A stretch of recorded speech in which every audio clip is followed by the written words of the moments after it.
Sir இப்போ அதிமுக வந்து கொங்கு மண்டலத்தில் பயங்கர ஸ்ட்ராங் சார். அவங்க வந்து இந்த 10 தொகுதி இருக்குன்னா 10 தொகுதியில் மினிமம் 8 to 9 தொகுதி வந்து அவங்க தான் ஜெயிப்பாங்க.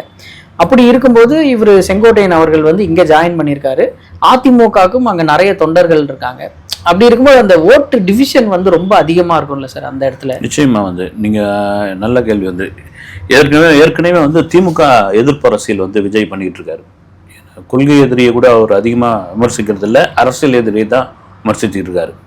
அப்படிங்கும்போது திமுகவுடைய ஓட்டு இவங்களுக்கு, குறிப்பாக சிறுபான்மையினர்கள் ஓட்டு, இஸ்லாமியர்கள் ஓட்டும் கிறிஸ்துவர்கள் ஓட்டும் விஜய்க்கு தான் அப்படின்னு தொடர்ச்சியாக ஒரு விஷயம் போய்கிட்டே இருக்குது. வந்து அவங்களே ஒரு அதிருப்தியில் இருக்காங்கன்னா அது எந்த அளவுக்குன்னு எலெக்ஷன் வந்த பிறகு தான் தெரியும். இதை தாண்டி இதை கூட சொல்லிட்டு இருந்தாங்க, செங்கோட்டையன் வந்து இவ்வளோ ஆளுமையாக இருந்துட்டு 50 வருஷம் அரசியலில் இருந்துட்டு எம்ஜிஆர் ஜெயலலிதாவோடலாம் இருந்துட்டு இவர் வந்து தாவேக்கா மாதிரியான ஒரு சின்ன கட்சியில் போய் சேர்றது நெருடலா இல்லையா அப்படின்லாம் கேட்டிருந்தாங்க. இதில் போய் என்ன நெருடல் இருக்குது? அவர் போய் திமுகவில் சேர்ந்தால் தான் நெருடலான ஒரு விஷயம்.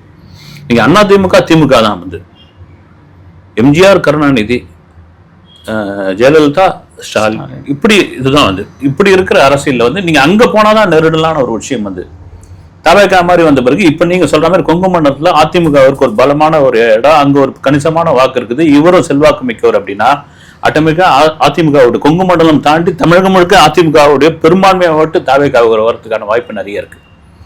எனக்கு தெரிஞ்சு பார்த்தா திமுக ஓட்டை விட அதிமுக ஓட்டை தான் தாவேக்கா நிறைய பிரிக்க அந்த வாட்டி.